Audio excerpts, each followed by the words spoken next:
Hello viewers, welcome to Roving Report, a program that gives you an overview of the developments in India's northeast region. I'm your host Chandrakala and the highlights of today's program are: people in northeast express their opinions on Union Budget 2017. First Northeast Investors Summit opens doors for potential investors in the region.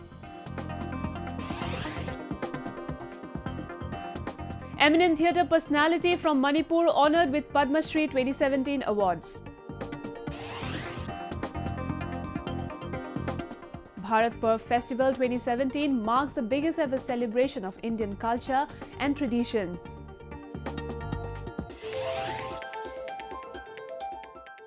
Union Finance Minister Arun Jaitley presented the Union Budget 2017-18 with high hopes of development and economic reforms in the country. He laid emphasis to ramp up spending on rural areas, infrastructure and fighting poverty. The budget will help the northeastern states to improve connectivity, trade and upliftment of their farmers and poor people. We spoke to experts and residents in the region about their views on the budget. Take a look.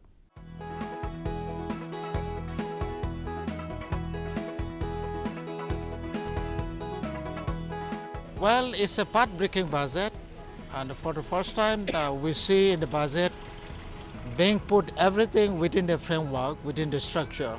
So every issue, say even if it is education or even if it is unemployment or even rural farming sector, everything is being approached from a holistic angle.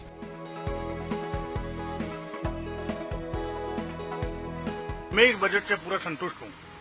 इसमें जो senior citizen को भी जो रियायत मिली है, railway ticket में जो मिली है, गवर्नमेंट की तरफ से जो अपने ये इनकम टैक्स में है वो भी रियायत मिली है, वो सुन के और जब मैं आज न्यूज़ देखा हूँ तब से मुझे एकदम अच्छा लग रहा है कि जो बजट दिया है वो बहुत अच्छा बजट दिया है। कि तो ये बजट नॉर्मल सा लगा, स्पेशली इनकम टैक्स में कुछ बजट में फायदा होगा। जो आदमी एक मिडिल क्लास के आदमी है उनको टैक्स में राहत मिलेगी, और डेवलपर के लिए ये कि जो बजट हाउस बना रहे हैं या बजट हाउस को बूस्टअप मिलेगा कि उनको एक दायरा दिया गया कि जैसे जस्ट इंडस्ट्रीज की तरह लोन मिलने में इजी हो जाएगा। कि पहले जो बिल्डर को लोन नहीं मिल रहा था, इसको इंफ्रास्ट्रक्चर में दिया गया है तो इसमें लोन मिलना इजी होगा। प्लस जो लो हाउसिंग में जो आदमी घर खरीदना चाहेंगे उनको भी लोन मिलना और सस्ता रेट में मिलेगा।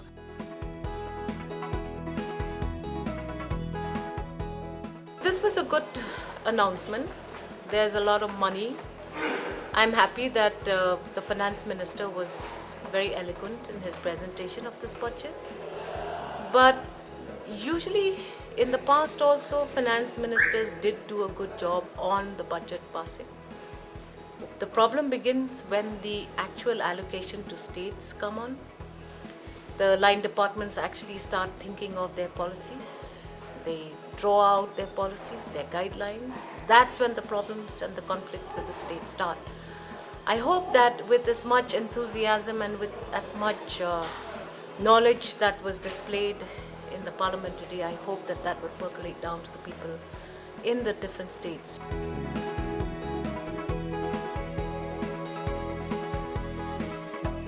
Whatever is there in the budget, definitely some of the new directions are there. Specifically, more emphasis has been given to agricultural reform and huge allocations are there for rural development, for the women and child. This is definitely a very good sign. And some financial reform proposals are there, and taking all of them together, if those can be really implemented in a good way, then definitely the Indian economy will have some boost up in future.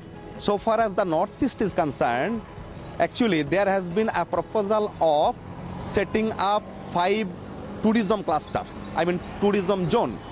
So I think one tourism zone will come to Northeast. Well, viewers, India's northeast region is endowed with huge untapped natural resources and is increasingly being viewed as a key region for private investment. Acknowledging the region as the eastern gateway for the country's Act East policy and to showcase it as a global destination for investment, especially in textiles and allied sectors, the first Northeast Investors Summit was held in Shillong. We bring you a report. With an endeavor to showcase the Northeast region as a global destination for investment, especially in textiles and allied sectors, the first Northeast Investors Summit was organized recently in Shillong. The two-day summit was jointly organized by the Ministry of Textiles and the Ministry of Donor, Government of India, in collaboration with the Industry Association, FICCI. The summit was inaugurated by Union Textiles Minister Smriti Zubin Irani in the presence of Minister of State for Home Affairs Kiran Rijiju, Donor Minister Dr. Jitendra Singh and other textiles minister from the Northeast region at the State Convention Centre, Shillong. Investors from across the country and industries from Northeastern region converged under one platform to discuss the huge potential of investment in the region. This is the first ever Northeast Region Summit dedicated to the sector of textiles ever in the history of our country. I'm extremely grateful that export houses, councils and investors from across the country have converged in the state of Meghalaya in Shillong today for ensuring that support is given to local industry across the Northeast region with regards to marketing facility, technical guidance, design intervention and also areas of expertise which need to be developed, especially for exports. Handloom and handicrafts products of various northeastern states were on display during the summit, which provided an opportunity to the weavers of the region to showcase their creative work. Irani further informed that the ministry has started a first ever helpline center for handloom weavers called Bunkar Mitra to address professional queries from the weavers. She also highlighted that around 715 development projects in the region are being executed, including tie-ups with countries like Bangladesh, Myanmar and China through economic corridors to ensure the success of the Act East policy. During the summit, MOUs between industry bodies and the state governments were signed to promote investment in the region. In the history of Meghalaya, in the history of Northeast, and indeed in the history of India, because it's for the first time that an initiative like this was envisaged and all of us came together to have a memorandum of understanding, and we chose very thoughtfully the venue of Shillong, which has a legacy of its own. During the two-day summit, a portal, India Handmade Bazaar, a one-stop portal or platform for all handloom artisans and buyers to have a direct engagement, was also launched. A technical session on topics like showcasing opportunities in textiles by the Ministry of Textiles and Ministry of Donor, entrepreneurship development and startups, and enhancing the reach of Northeast textiles through design and marketing were also conducted at the summit. Such novel summits will promote the Northeast region's potential to become a global hub for investments and also improve the livelihoods of the people in the region and country as a whole. Well, viewers, now let's take a look at some of the events that made news in the Northeast recently. Assam Governor Banwari Lal Purohit, who was given additional charge of Meghalaya, was administered the oath of office by the Chief Justice of Meghalaya High Court, Dinesh Maheshwari, and presided over by Chief Secretary K.S. Krofa at the Raj Bhavan in Shillong. Nagaland Governor P.B. Acharya has also been given additional charge of Arunachal Pradesh and took the oath of office at the Darbar Hall of the Raj Bhavan, Itanagar, administered by Chief Justice of Guwahati High Court Ajit Singh, in the presence of Chief Minister Pema Khandu and other ministers, legislators and officers of the state.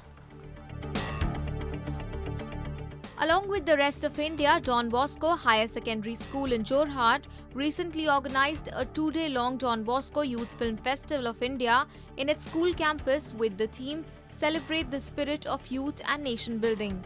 The Youth Film Festival was inaugurated by noted Assamese film actor Geetavali Rajkumari in presence of school authorities and students.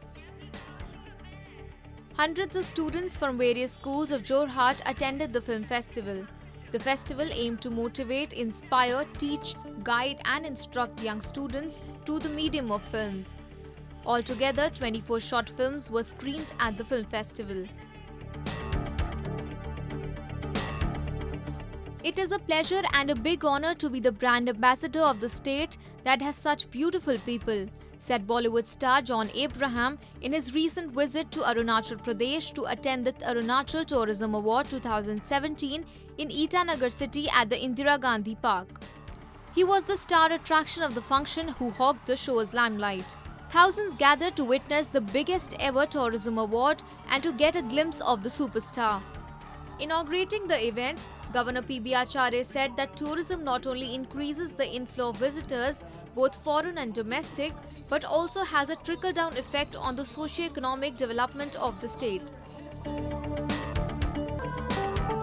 Along with the rest of the state, Assam's Jorhat also recently celebrated Midam Mepi, a worship to ancestors by the Ahom community, who took out a cultural rally and offered prayers at Raja Maidan, where the last Ahom king, Purandar Singha, is buried. Hundreds from the Thai Ahom community took part in the rally and later paid obeisance at Raja Maidan to seek the blessings of God. They prayed for peace to all of mankind and also for peace, tranquility, harmony and prosperity. The 12-day-long Singju, a traditional salad festival in Manipur, kicked off amidst fanfare. Organized by Singju Festival Committee under the supervision of Singju Yokhat Palup, the festival is being hosted at MMRC and Unity Park in Khangabok of Thoubal district under the theme Seva, Cultural and Identity. More than 100 indigenous vegetables were used to prepare different kinds of Singju at the festival. Over 150 stalls have been erected at the festival, displaying the finely sliced and grated vegetables and herbs used in Singju. Large number of people were seen visiting the festival site to taste different varieties of Singju. Well, Manipur is known for giving the nation many icons in the field of art and music, among others. These artists have brought laurels to not just the state but to the nation as well. Recently, theatre artist, playwright and director from Manipur, Wareppa Naba was named as one of the Padma Shri, fourth highest civilian honour of India awardees for 2017. Here's a look. Manipur is one of the few states in India that offers the taste of open-air theatre to its people. Open-air drama is also popularly known as Shumang Leela in Manipur. A blend of tradition, music, dance and contemporary imagination is portrayed through Shumang Leela. Wareppa Naba, a prominent Sankirtana performing artist and a popular theatre artist and a director, has been recently conferred India's fourth highest civilian honour, Padma Shri. Naba is being honoured for his tremendous contributions in the field of theatre, Sankirtana and narrative performing arts in his hometown and nation as a whole. I feel immensely pleasure and happiness when I received the news from the Ministry of Home Affairs for the prestigious award of Padma Shri. I do not much believe or expect it because this is one of the highest achievement civilian awards, I should say. Wareppa spent his early life in the field of traditional art under the guidance of his father. In the year 1965, under the leadership of Padma Bhushan awardee late H. Kanhaiya Lal Singh, Naba played an active role in establishing his group Theatre Mirror with other theatre enthusiasts. I started my theatre career as a devotee in the field of culture in the year 1965. Since then, I have been seriously involved in the theatre activities in the state, Manipur. Each and every works now I have been performing as my duty. All credit goes to my Adi Guru Kanhaiya Lal Singh. There has been no looking back for Naba since he started out in the field of performing arts. So far, he has acted in more than 150 plays and directed and produced 100 plays, apart from directing 40 Shumang Leela, the courtyard plays. He has also written more than 20 plays and conducted more than 40 intensive theatre workshops for the youngsters. Naba's devotion to the cause of revitalizing Shumang Leela has been acknowledged over the years. So far, he has received 23 awards at the state and national levels. Such active theatre artists from Manipur act as an inspiration for many, especially to the youngsters. His contribution towards preserving the dying art of the state will help revitalize it and also help it reach out to a wider audience. Celebrating the rich Indian culture, traditions, customs and values, the Bharat Parv Festival 2017 showcased the country's rich cultural heritage, giving visitors a touch of ethnicity and diversity, which makes the country incredible India for the rest of the world.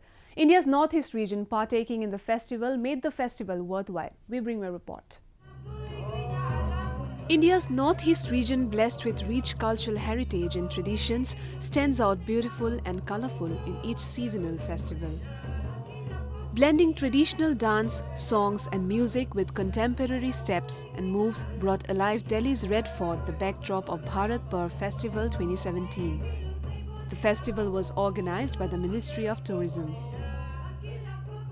हम लोग का dance है वनगला dance हम लोग गारो hills के वनगला dance और यहाँ आना से भी यहाँ दिल्ली आने से भी बहुत हम लोग अच्छा लगा है और ये डांस परफॉर्मेंस करने से भी हम लोग को जो लेके आया वो बहुत अच्छा है हम यहाँ से डांस करने से भी हम लोग बहुत अच्छा लगा. Different states from across the country highlighted its colourful customs and traditions in the festival that attracted huge crowds from all walks of life. The highlights of the festival were the rich handloom and handicrafts items from various states of India, including the unique articles of Nagaland, Mizoram and Assam from the northeast region. As far as tourism is concerned, it's a good response. And we thanks to Minister of Tourism. Actually, every year they are organizing this Bharat Parvs, and this time also we are participating in this place, and we got very good response. As far as our tourism is concerned, it's very good, and as well as this handloom and handicrafts, it's a good response. Besides the Indian crowd, foreign tourists thronged to witness the biggest ever celebration of culture and cuisine of the Indian states. It's very fresh and new for me. And then, how to say, so many culture and with the different culture and the food also I'm so enjoy. And then the color of Indians is very special for me. And Indian also, I found out very places in India very clean. And then I love this place, India, yeah. More than 50 stalls from across the country were featured at the festival. They showcased their best and delectable dishes and gave an opportunity to the food lovers to experience the tasty cuisine from different parts of the country. A mouth-savouring momo section at the Sikkim stall drew a large number of crowds. A Republic Day tableau of Tripura was also displayed at the fair that drew a lot of attraction from visitors. Such festivals throw a light on people from the northeast region by displaying their culture and traditions. It also promotes the values and customs of each community in an equal platform for all.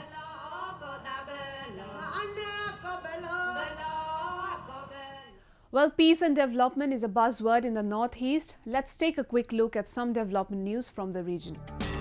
Union Textile Minister Smriti Zubin Irani recently inaugurated Meghalaya's first state-of-the-art apparel and garment-making centre, built at a cost of Rs 14.26 crore at Hathisil near Ampati in southwest Garo Hills of Meghalaya. The inaugural ceremony was attended by Minister of State for Home Affairs Kiren Rijiju, Meghalaya Chief Minister Mukul Sangma along with other state dignitaries. Addressing the ceremony, Irani said that it is the vision of Prime Minister Narendra Modi that in every state of Northeast, apparel and garment making centres are set up to tap the true potential and talent of the people. She also said that weavers from Northeast region should take advantage of these opportunities so that big businesses come there and people are able to supply clothes and dyes to them. A stakeholders workshop on Northeastern Region Community Resource Management Project was recently organized in Shillong. In the workshop, it was declared that the third phase of a sustainable livelihood model, which combines income generation with better management of natural resources, will be introduced soon with the Northeastern Region Community Resource Management Project. NERCOM, a joint development initiative of the Northeastern Council, the Donor Ministry and the International Fund for Agriculture Department, has already implemented the model in 6 districts of the Northeast.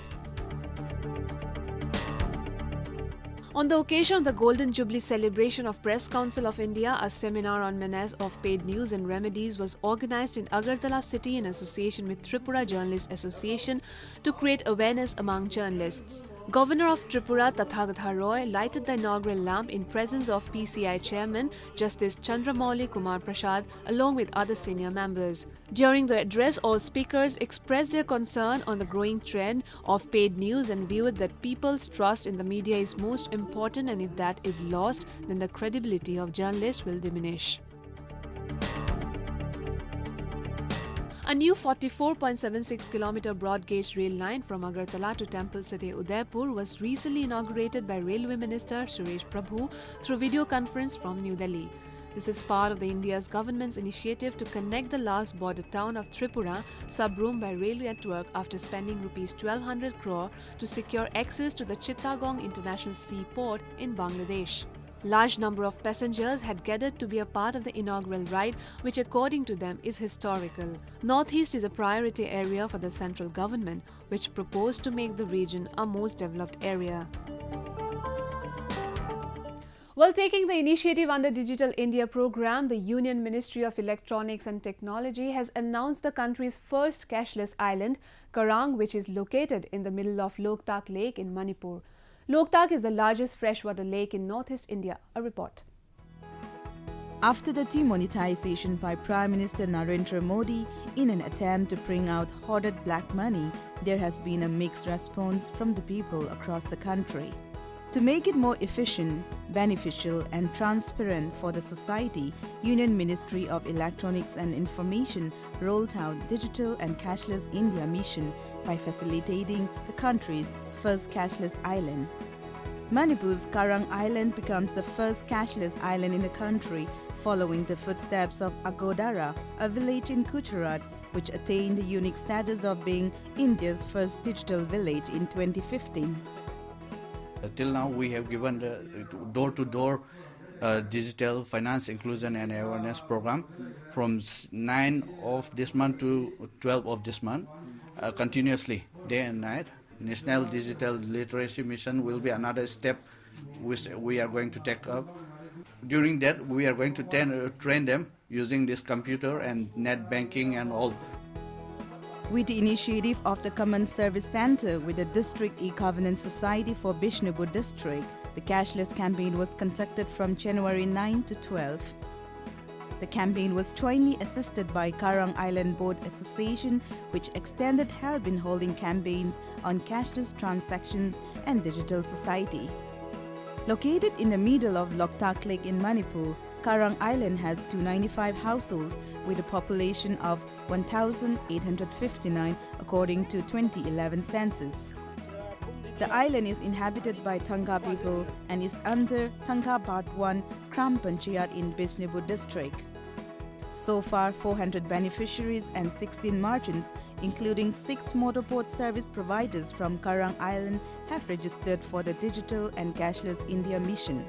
Manipur government has been putting a monumental effort towards the mission, and to become a 100% cashless society, District E-Governance Society will be providing POS card swiping machines in the island within a month.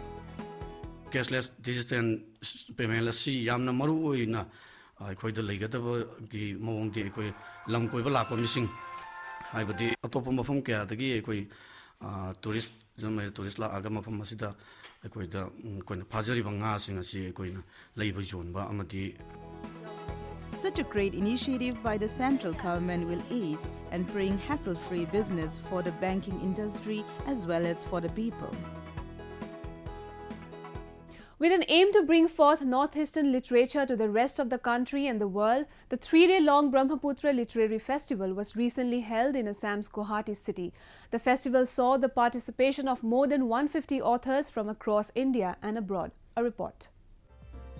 Assam joins the growing list of states hosting literary fests as it witnessed the 3-day-long Brahmaputra Literary Festival in the beautiful city of Guwahati.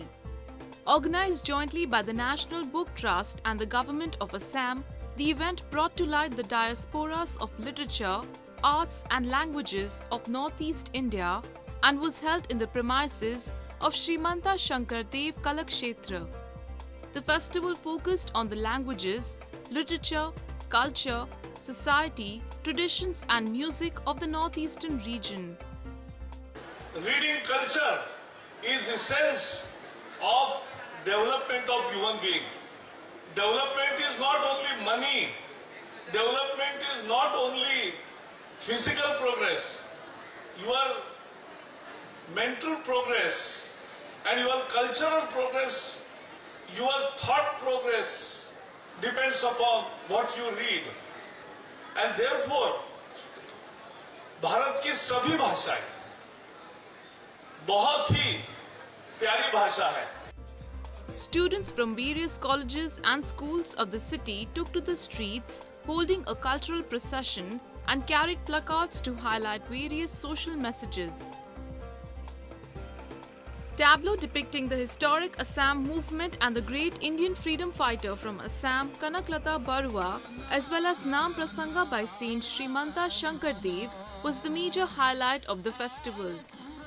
बहुत से college में वो student आए हैं, उसमें हमें मिला, अच्छा भी लगा और बहुत भी राइटर आए हैं यहाँ पे, उस पे मिलने के लिए मौका मिला जो हमने टीवी पे या कोई भी किताब में नाम सुना था उसे हमें देखा और मिलने के लिए मौका मिला, ये तो अच्छा लगा. Authors from 10 different countries, including India, took part in the literary extravaganza, which provided an opportunity for interactions and exchange of ideas between readers and the literators. Minister of Finance Himanta Biswa Sharma graced the festival along with other state dignitaries. हमारा यही इच्छा है कि गुवाहाटी ऐसा एक city बने जो साल में कम से कम एक बार देश विदेश का और हमारा जो लोकल साहित्यिक है सब लोग आके बातचीत करे. असम पूर्वोत्तर भारत का लोगों का जो साहित्य कला संस्कृति, हमारा लोगों का जो आकांक्षा, जो भी हमारा इतिहास सबका ऊपर यहाँ चर्चा हो, particularly in the context of Southeast Asia. यही हमारा लक्ष्य है. The Literary Festival ended with a positive note, with Governor of Assam Banwari Lal Purohit gracing the event as the chief guest of the evening. Thousands joined and observed various sessions on different topics and genres of literature and cinema, conversations, book reading, etc. at 6 different venues. It is worth to mention that an ample amount of books written by renowned writers from the region, as well as various handloom and handicraft items made of bamboo, etc. were on display at the festival. Well, viewers, with that we have come to the end of this episode of Roving Report. Do connect with us through our Facebook page and follow us on Twitter at AnyIndia_ANI. You can also subscribe to our YouTube channel to get latest news updates from the Northeast. I'm your host Chandrakala, signing off. Goodbye and take care.